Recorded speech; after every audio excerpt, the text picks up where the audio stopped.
I love painting encaustic paintings. This one actually has some water-soluble wax paint on it as well.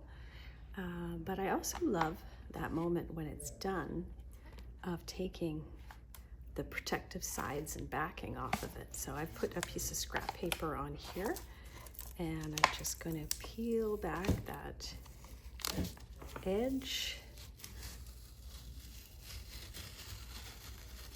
See the back as well is beautiful, pristine